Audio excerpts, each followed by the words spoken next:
Alessandro, ti abbiamo chiamato questa sera per avere un tuo parere sul caso della signora Guidi, che, ricordiamola, è una ex ministra della gang renziana dimissionaria perché impelagata nelle intercettazioni per l'affare Tempa Rossa.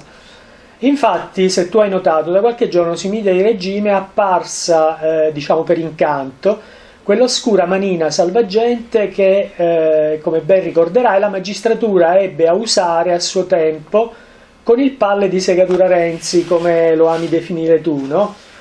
Infatti si sta cercando di salvarla dalla galera adducendo le sue disonorevoli quanto illecite prestazioni a favore del compagno Gemelli e cricca associato ovviamente ad una ipotetica sudditanza amorosa, nel senso trafficava ma solo perché accecata dall'amore, quindi inconsapevole di commettere un reato.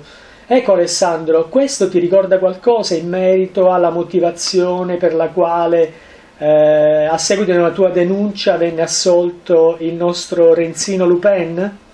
Ma mi ricorda in maniera molto simile il fatto che un giudice alcuni mesi fa ha assolto Renzi dal reato di peculato e di assunzioni illecite dopo una mia denuncia, adducendo una motivazione molto strana e stravagante, dove nella motivazione il giudice diceva che il signor Matteo Renzi aveva sì fatto un reato, ma non accorgendosi, non avendo la capacità intellettiva di capire che stava facendo un reato, veniva assolto da questo giudice.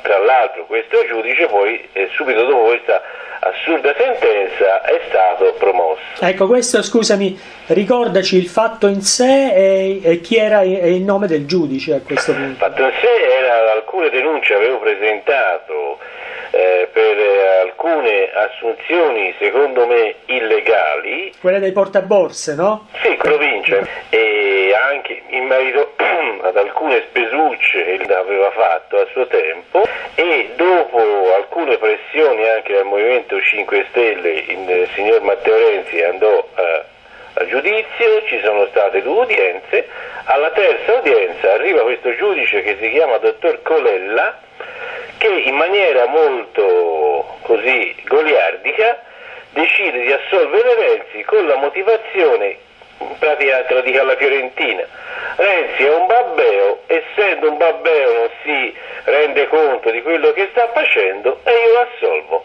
Questa è in pratica la motivazione con la quale Renzi è stato assolto. E ritornando al discorso della Guidi, sono assolutamente certo che un altro giudice farà in modo che l'ex ministro Guidi sarà anche lei assolta, perché molto probabilmente non si rendeva conto di quello che stava facendo e per cui, non rendendosi conto di quello che stava facendo, non c'è neanche il reato.